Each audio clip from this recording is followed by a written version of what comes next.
My husband signed away his rights and left us because he wants normal children. Now he wants custody after learning that our son was a genius? When Oliver was 2, he wasn't talking yet, wasn't making eye contact, would line up his toy cars for hours in perfect rows. The pediatrician said we should get him evaluated. That's when my husband Keith started pulling away. He sat through the autism diagnosis with his arms crossed, shaking his head. In the parking lot, he told me this wasn't possible. His family didn't have those genes. His brother's kids were all normal. His cousins were normal.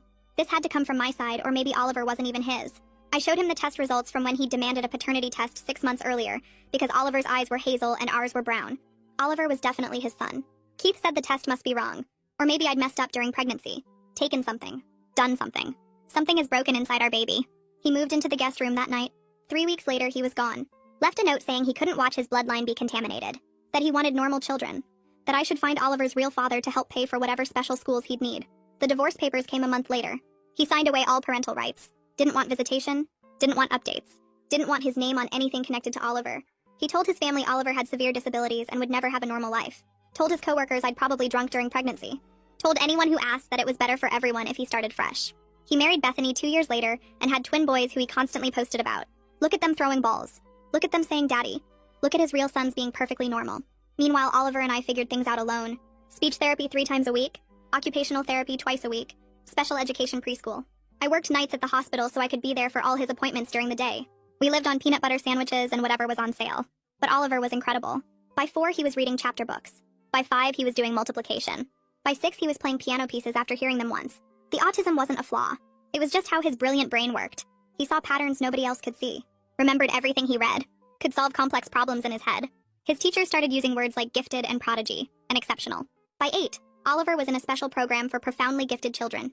He won the state science fair with a project about mathematical patterns in nature. Got invited to a summer program at the university. Started learning calculus because regular math bored him. The local newspaper did a story about him. That's when Keith called for the first time in 6 years. He'd seen the article.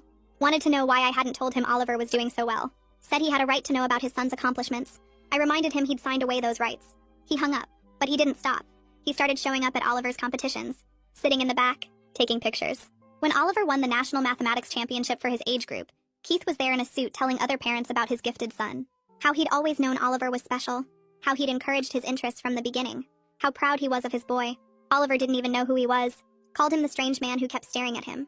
Last week, Oliver got accepted to a prestigious academy for gifted children. Full scholarship. Newspaper coverage. Television interview. The story of the 9-year-old autistic genius heading to a school for future leaders. Keith showed up at our door with Bethany and the twins. Said it was time for Oliver to meet his brothers. That they were a family. He wanted to be part of Oliver's journey. That he could provide things I couldn't. Private tutors, better resources, connections in the academic